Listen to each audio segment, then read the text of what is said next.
आया हूं और मेरे को विश्वास है ये नेताओं की पंचायत नहीं है, ये मंत्रियों की पंचायत नहीं है, ये समाज के बुजुर्गों की, समाज के तमाम लोगों की, युवाओं की, माता बहनों की और हमारे जितने कार्यकर्ता है, ग्राम सभा के सदस्य है, सरपंच है, समाज के बुजुर्ग है, इन सब लोगों की एक पंचायत है जिसमें मैं आके अपनी बात रख रहा हूं। मेरे को तालियां मत बजाना।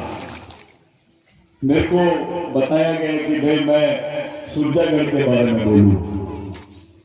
मेरे को ये भी बोला गया है कि जो पुलिस की दमनशाही अपने ऊपर चलती है, जो पुलिस तकलीफ देती है ग्राम सभा के सदस्यों को, मैं उनके बारे में भी मैं बोलूंगा, आखिरी में बोलूंगा। पहले मैं जो बात बोलना चाहता हूं, ये माइक दे दो।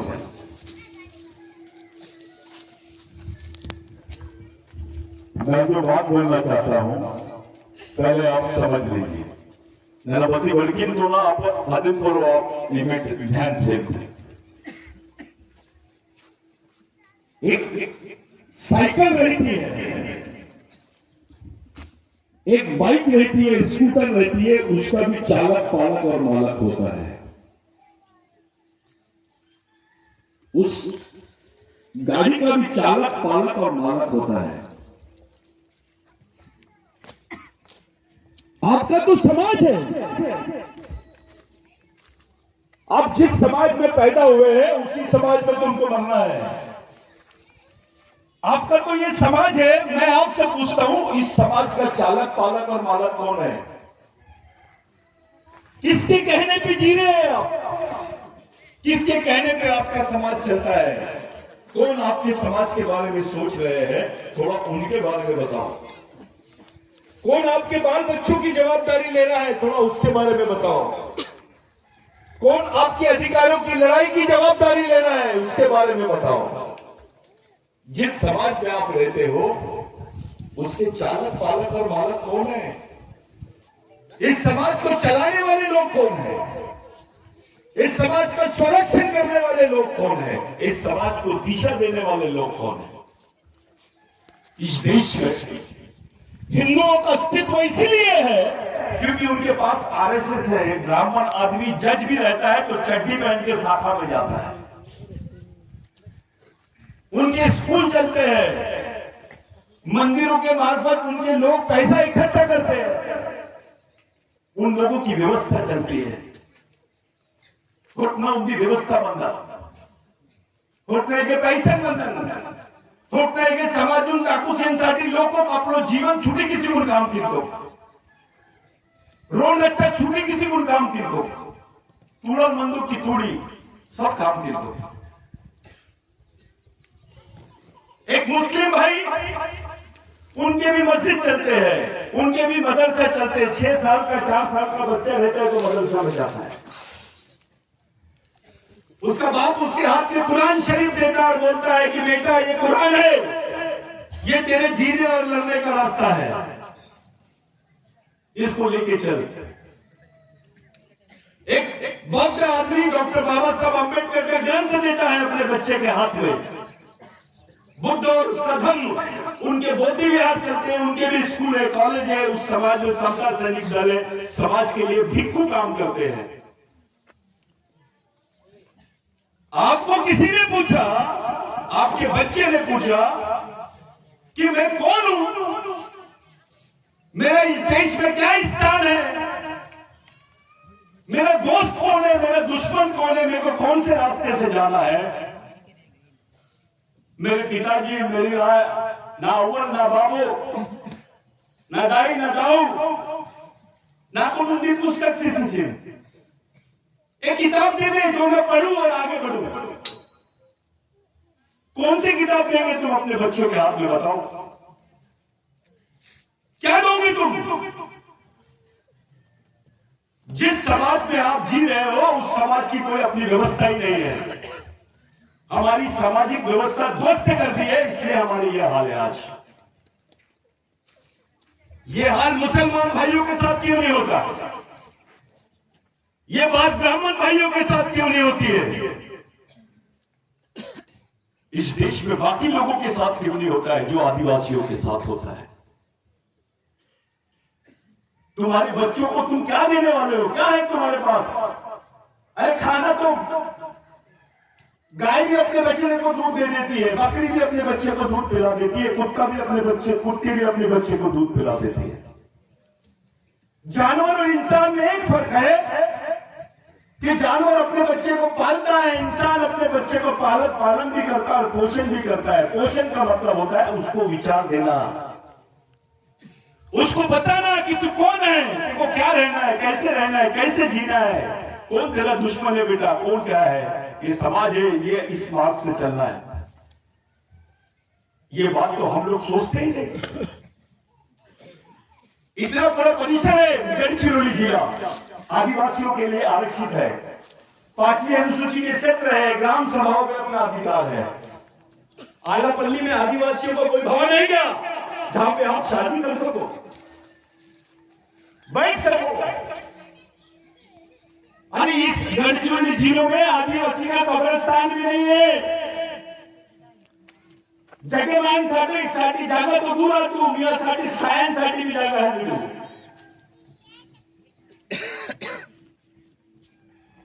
सब तो हमारे राजा हमारे थे यहां पर। जिस कौम के लोग राजा होते हैं उनकी हालत कैसी है? उसके बदन में कपड़े क्यों नहीं है? उसके पेट में रोटी क्यों नहीं है? उसके घर के झोपड़े में लाइट क्यों नहीं है? उसके घर में राशन क्यों नहीं है? उसकी बच्ची को पढ़ने के लिए किताब क्यों नहीं है? आधा बदन कपड़े पहन के क्यों है? ये बात कोई नहीं सोचता है। 13 साल की आदिवासी लड़कियों के हाथ में बंदूक है। सवाल ये खड़ा होता है कि ऐसी कौन सी मजबूरी है कि हमारी बच्चियों के हाथ में बंदूक आज लड़ रहे हैं? देश में कौन सी समाज की लड़कियों के हाथ में बंदूक है बताइए? कौन से समाज के लोग हैं जिनके हाथ में बंदूकों से भी लड़ने के बाद उनके प्रश्न नहीं छूट रहे?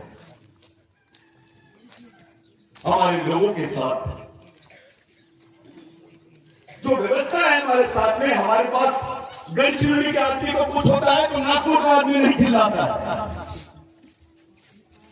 चंद्रपुर के आदमी को कुछ होता है तो गढ़चिरौली का आदमी नहीं चिल्लाता है। जो सामाजिक ताना बाना है, एक दूसरे से जो सामाजिक संबंध है वो टूट गए हैं। दर्द नहीं होता आदिवासियों के लिए। अगर गढ़चिरौली में किसी बच्चे को, आदिवासी बच्ची को, आदिवासी लोगों को कुछ हो जाए तो पूरा महाराष्ट्र विदर्भ बंद हो जाना चाहिए, लेकिन ऐसा नहीं होता है। ऐसा इसलिए नहीं होता है क्योंकि हम ही लोग इसके लिए जवाबदार है। ये गोंड है, ये माड़िया है, ये प्रधान है, ये हल्दी है, ये बोल के हम अपनी दुकान लगाते हैं। हमारे समाज की संस्कृति एक है, तुम्हारा खून भी एक है, डीएनए भी एक है, तुम्हारी दुख भी एक है, तुम्हारा शोषण भी एक जैसा है, तुम्हारे अधिकार भी एक जैसे है, तो तुम्हारी लड़ाई भी एक जैसी होनी चाहिए और समाज भी एक होना चाहिए। लेकिन समाज को एक जगह लाने के लिए कोई बात नहीं करता, किसी को बताने की जरूरत नहीं है, समय नहीं है लोगों के पास। ऑफिसर बन गए, यहां से पढ़ लिख के जाते हैं, ऑफिसर बन जाते हैं, समाज को भूल जाते हैं, गांव को भूल जाते हैं। वो नहीं बताता है कि माड़िया का गोंड के साथ क्या रिश्ता है, माड़िया और गोंड का प्रधान के साथ क्या रिश्ता है, ये तीनों का भील के साथ क्या रिश्ता है, यहाँ के हल्वियों के साथ में क्या रिश्ता है, नगरची के साथ में क्या रिश्ता है। हमको किसी ने बताया नहीं समाज यानी क्या। हमको पार्टी बताए, संगठन बताए, भगवान बताए, धर्म बताए, मैं आदिवासियों को कोई धर्म नहीं था। इस देश में जब भगवान पैदा नहीं हुए थे तब से आदिवासी रहता है। वो इस देश का मूल मालिक है। बाकी लोग यहाँ पर नागरिक हैं, लेकिन आदिवासी मालिक है, ये भारत का संविधान बोलता है। लेकिन कोई मानता नहीं है इसको। क्या देख रहे हैं आप? जो आदिवासी एरिया है वहां पे लूट हो रही है। इनकी नजर हमारी जमीन पर है, उस जमीन पे जुड़े हुए खनिज पर है, वहां पानी है, जंगल है, सोना है, लोहा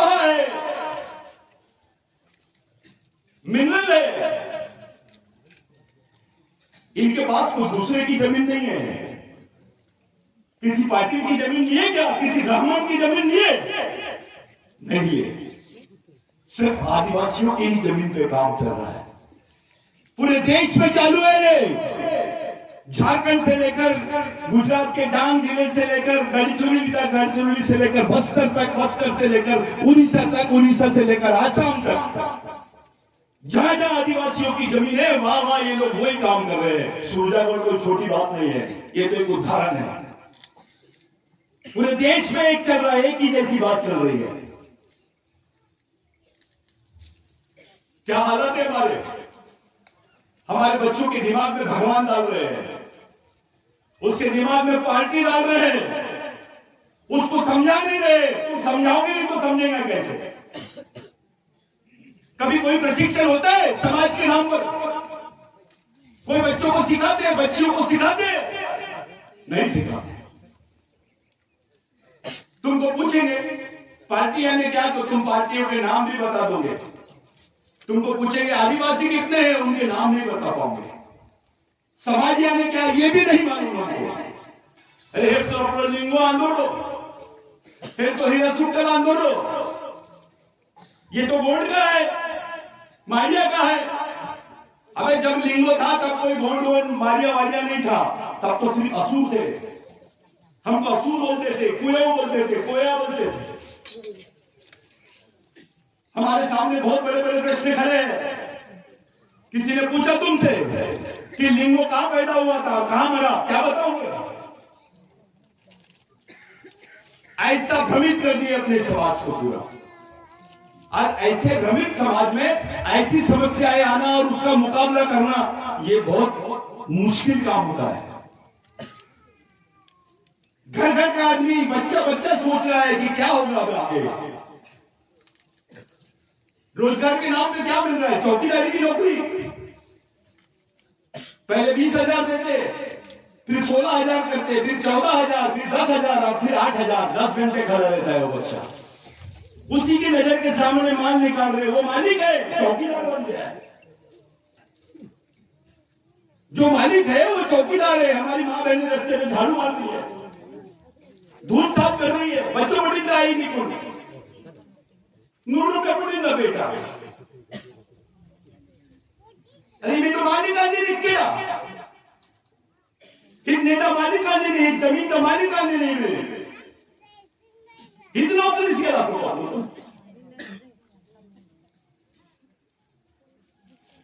मामला कहां गड़बड़ है, कौन धोखा कर रहे हैं हमारे साथ, ये पहचानना पड़ेगा। कौन आदिवासियों के साथ धोखा कर रहे हैं, कौन आदिवासियों को सही डायरेक्शन में ले जाना नहीं चाह रहे हैं, कौन आदिवासियों को भ्रमित करके रखना चाहते हैं, इस बारे में सोचना पड़ेगा। जितने युवा है, तुम्हारे लिए कोई बाहर का आदमी आके तुमको समझाएगा नहीं, तुमको खुद अपनी तैयारी करनी पड़ेगी। अगर आने वाली पीढ़ी को जिंदा रखना है तो सब लोग बात करते हैं शहर के बाहर। आप लोग तो यहां खड़े, सूरजागढ़ की चर्चा तो बंबई में भी होती है और दिल्ली में भी होती है। सूरजागढ़ का प्रोजेक्ट चल रहा है, आदिवासी क्षेत्रों में प्रोजेक्ट चल रहा है, आदिवासी में बहुत नौकरी मिल रही है, आदिवासी के लड़कों को बेरोजगार लोग लग गए हैं, अभी उनकी स्थिति बहुत अच्छी है। एक एक आदिवासी आदमी 25,000 50,000 कमा रहा है। दूसरे तो बोल ही रहे ऐसी छोटी बातें, अपना नेता भी बोलता है, अपने लोग भी बात करते हैं, खुल के कोई सच्चाई सामने नहीं रखता है। बड़ी बात बताता हूं मैं, मेन बात से शुरू करते हैं। भारत सरकार ने संयुक्त राष्ट्र संघ में, जिसको यूनाइटेड नेशंस बोलते हैं, एक भारत का संविधान और एक विश्व का संविधान, पूरे देश विश्व के जितने राष्ट्र हैं वो मिलकर संयुक्त राष्ट्र संघ, जहां विश्व के सभी देशों के लोग रहते हैं, वो संयुक्त राष्ट्र संघ में भारत सरकार ने बोला 1993 में कि भारत में आदिवासी नहीं रहते। अरे ये तो छोटी बात है भाई, वो तो सीधा बोल रहे हैं कि भारत में आदिवासी नहीं रहते हैं। आदिवासी नहीं रहते यानी भारत का आदिवासी नागरिक नहीं है। यानी जो मालिक है वो नागरिक भी नहीं है, ऐसी स्थिति बना दी है तुम्हारी। और तुम्हारे कोई नेता ने पार्लियामेंट में कुछ नहीं बोला, कोई विधानसभा में कुछ नहीं बोला, कोई जानता भी नहीं इस बारे में, बात भी नहीं करना चाहता, जानकर भी बात नहीं करना चाहता, डरता है, पार्टी प्रमुख से डरता है। उसके लिए पार्टी बड़ी है, समाज छोटा है। बस समाज का इतना दबाव होना चाहिए नेताओं पर कि उसको बैठ बोले तो सो जाना चाहिए, वो ताकत होती है समाज। आज अगर गढ़चिरौली के लिए पूरे विदर्भ का आदिवासी समाज रास्ते पे आ जाएगा और पूरे कलेक्टर ऑफिस को घेर लेगा, क्या हालत होगी गवर्नमेंट की। लेकिन ये तभी संभव है जब यहाँ के आदिवासियों के प्रति वहां के आदिवासियों में श्रद्धा है, उसमें वो सामाजिकता पैदा होगा। आपको लगता है गढ़चिरौली एक दुनिया है, 200 करोड़ के ऊपर पैसा गढ़चिरौली से जाता है अकेले रोज, 200 करोड़ से ज्यादा। इतनी इनकम तो बांग्लादेश की नहीं है, नेपाल की नहीं है, पाकिस्तान की नहीं है इतनी इनकम, जितनी एक देश की इनकम है उतनी गढ़चिरौली की इनकम है। एक देश चला सकते हैं गढ़चिरौली के लोग, इसलिए इनकी नजर आपकी जमीन पर है, सबकी नजर आदिवासियों की जमीन पर है, गढ़चिरौली पर है। एक ऐसा माहौल बनाएंगे कि 200 साल तक के हम लोग गुलाम रहेंगे, 200 साल तक। क्या मामला है, कहां गड़बड़ है? मेरे को अगर डर लगता है गढ़चिरौली में मेरे खून के लोग रहते हैं, बावजूद उसके मेरे को आने में डर लगता है। बाहर का कोई भी बच्चा आने से डरता है, लेकिन बाकी लोगों को डर नहीं लग रहा है, सब काम खुलेआम चल रहा है। क्या मामला है? ऐसी परिस्थिति क्यों है? ये किसकी जमीन है? ये बाबूराव शेरमाती की जमीन है। जो तुम्हारे हिस्से में जमीन आई है उसके लिए बाबूराव शेरमाती को फांसी पे चढ़ना पड़ा था, याद रखो। 1911 के पहले के जितने रिकॉर्ड है वो रिकॉर्ड इसकी गवाह है कि बाबूराव शेरमाती के आंदोलन के बाद ही आदिवासियों को यहां जमीन आवंटित हुई है। अरे राजाओं के पास में जमीन थी तो भी हमको आवंटित नहीं हो पाई थी, उसके बाद हुई है। बाबूराव शेरमाती के साथ गोंड था, प्रधान था, मारिया था, मुसलमान पठान था, ओबीसी था। बाबूराव शेरमाती का आंदोलन कौन सा था? वो तो जमींदार था। उसको क्या जरूरत थी कि गढ़चिरौली में दंड कार्यालय में पूरा आंदोलन चलाने की? एक ऐसी परिस्थिति भी थी, मैं नाम नहीं बताऊंगा वो गांव का, जहां पर आदिवासी भाइयों को ब्लाउज पहनने पर टैक्स देना पड़ता था, उनको कर देना पड़ता था। 65 सीएम लालू अब लोग उनका कर्मचारी, वो ब्लाउज पहन नहीं सकते थे, यहाँ का तन नहीं ढाक सकते थे। ये हालत थी हमारी। राजा हमारे थे लेकिन पूरा हाल यहाँ पर पूरा राज्य जो था वो ब्राह्मणों के हाथ में था। इस क्षेत्र में दंड करने का मतलब ये होता है किसी को सजा देना है तो गढ़चिरौली में चले जा, किसी की बदली करना है उसको सजा देना है तो गढ़चिरौली भेज दो, कोई ज्यादा खुलाना है डॉक्टर को उसको गढ़चिरौली भेज दो, यानी जिसको सजा देना है उसको गढ़चिरौली में भेजते हैं। तो फिर गढ़चिरौली के लोगों को तो वैसी सजा हो गई, दंड कारण ने यानी जेल। क्या हम लोग जेल में? जो मालिक है वो जेल में कैसे रहेगा? आप लोगों के लिए, मेरे लिए बाबूराव शेरमाती का जो आंदोलन है उसको पहचानना पड़ेगा आपको। अरे राजाओं के खिलाफ में भी आंदोलन किया बाबूराव शेरमाती ने, एक एक आदमी की जमीन पर काम किया। आप लोग इस क्षेत्र का जो इतिहास है, यहां 11 बार बाबूराव शेरमाती आया।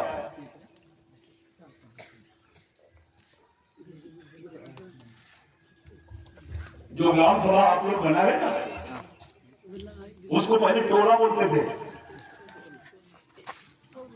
पेनकड़ा हिंदू कपूर, पेनकड़ा जाने मानते नहीं, जहां आप अपने मरे हुए लोगों के जो पेन बनाते हैं उसको पेनकड़ा बोलते हैं, वहां सब जमा हो जाते हैं। अरे पेनकड़ा हिंदू कपूर, वो पेनकड़ा बाबूराव शेरमाती ने यहां स्थापित किया था। गांव गांव में जाके देख लीजिए आप, ये जो ग्राम सभा आप लोग बोलते हैं, उस वक्त पेंगला की बात बाबूराव शर्मा ने किया था। उस वक्त अपने लोगों को बाबूराव शर्मा की समझाता था कि वह जो अपने भाई को नहीं पहचान सकता वो दुश्मन को कैसे पहचानेगा। जो ये बोलता है ये गुंड है, ये मारिया है, ये हलवी है, ये प्रधान है, ऐसा आदमी लड़ाई नहीं लड़ सकता। ऐसे आदमी को गांडू बोलते हैं। ये आदमी लड़ाई के लायक नहीं होता। जो अपने भाई को नहीं पहचान सकता वो दुश्मन को क्या पहचानेगा। लड़ाई के मैदान में ऐसे आदमी की कोई जरूरत नहीं है जो जातिवाद करता है, व्यक्तिवाद करता है, पार्टीवाद करता है, क्षेत्रवाद करता है।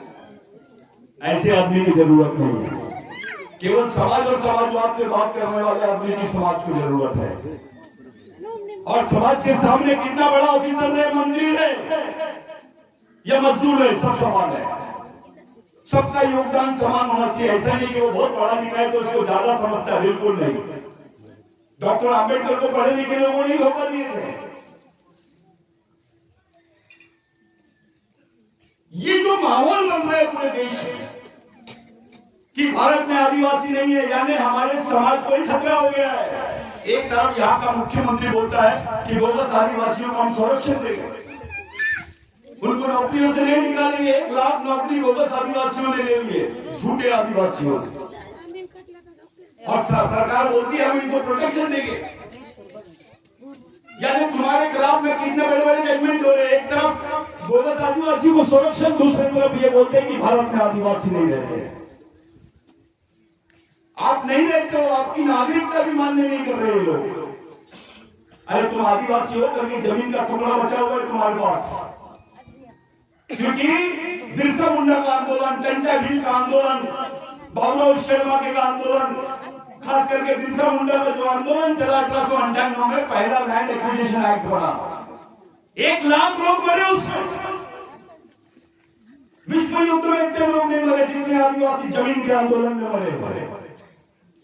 उस आंदोलन की वजह से ब्रिटिश गवर्नमेंट ने कानून बनाया इस देश में, जिसको भूमि संपादन अधिनियम बोलते हैं, जिसमें लिखा गया कि आदिवासी की जमीन गैर आदिवासी आदमी नहीं ले सकता है, और गैर आदिवासी तो क्या सरकार भी नहीं ले सकती है। इनकी नजर हमारी जमीन पर थी। वो लड़ाई लड़े हमारे लोगों ने। क्या बाबूराव शर्मा के पागल था, टंटा भील पागल था, राघोजी भांगरे पागल था? अरे तुम्हारा बच्चा आज तुम्हारे लिए जान नहीं दे सकता है। तुम्हारा बच्चा, तुम्हारे 2 भाई रहेंगे तो आधी आधी जमीन के लिए झगड़ा लड़ते हैं। बाबूराव शर्मा के ने हंसते हंसते फांसी के फंदे पे खड़ा दिए उसको। फांसी का फंदा टूट गया, दोबारा फिर से उसको फांसी पे चढ़ाया। फांसी देने के बाद में उसकी लाश बराबर में रहना चाहिए करके चूल्हे के भट्टी में डाले उसको। जो आदिवासियों की लड़ाई लड़ रहा था उसके साथ क्या क्या किए, तो भी हमारे समाज को समझ में नहीं आता है कि बाबूराव शर्मा के विचारों को हम लोगों ने अपनाया क्यों नहीं। ये इतना बेईमान समाज है आदिवासी समाज का। यहाँ अपने लोग चंद्रपुर, नागपुर, गढ़चिरौली, ये इतने बेईमान है कि बाबूराव शर्मा के का बच्चा, उसकी पत्नी, उसकी माँ कहाँ गए किसी ने नहीं बताया। उनका कोई अता पता नहीं है, रिकॉर्ड पे दर्ज नहीं है कि बाबूराव शर्मा के मारने के बाद में उसके बच्चे का, उसकी पत्नी का, उसकी माँ का क्या हुआ। वो जमीन जो 2 लाख हेक्टेयर जमीन थी, 2 लाख हेक्टेयर इस बेल्ट में, गढ़चिरौली बेल्ट में 2 लाख हेक्टेयर जमीन आदिवासियों को मिली है। कौन से राजा ने दिया तुमको? कौन से भगवान ने दिया? राम भगवान ने दिया?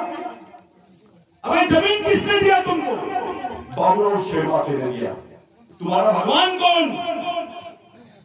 बाबूराव शर्मा की। जब तुम्हारे पास आरक्षण नहीं था, नौकरियां नहीं थी, तो जमीन ही तुम्हारे जिंदा रहने का आखिरी साधन था। वो जमीन का टुकड़ा तुम्हारे हिस्से में बाबूराव शर्मा की वजह से आया। हम उसी को भूल गए। शाहरुख खान का फोटो दिखता है घर में, सोनिया गांधी का फोटो दिखता है, नरेंद्र मोदी का फोटो दिखता है। बाबूराव शर्मा के कहां गया? बिरसा मुंडा कहां गया? टंटे भी कहां गया? क्योंकि तुमने अपनी समाज की सोच को खत्म कर दिया। ये लोगों ने समाज के लिए हंसते हंसते फांसी का फंदा लगा दिया। जीसस क्राइस्ट क्रॉस पे खड़ा कर दिया, उसको तो भगवान माना गया। ये तो तुम्हारे लिए फांसी के कट्टे पे खड़े थे। तुम्हारा बच्चा कर सकता है क्या आज? बोलो तुम्हारे बच्चे को बेटे किंमत पूर्ण नेता जी में की नासाठी में फांसीचा तख्ता द्या ना बाबा, है ना? अरे मी पण शियोर अव्वल बाबन भोले मानतो रहो, नौकरी लागतो तो अव्वल बाबन भोले मानतो रहो, बायकोला पच्चा हमको। ऐसे परिस्थिति में भगवान शर्मा के लिए समाज के लिए कुर्बानी किया। मैं जब से आ रहा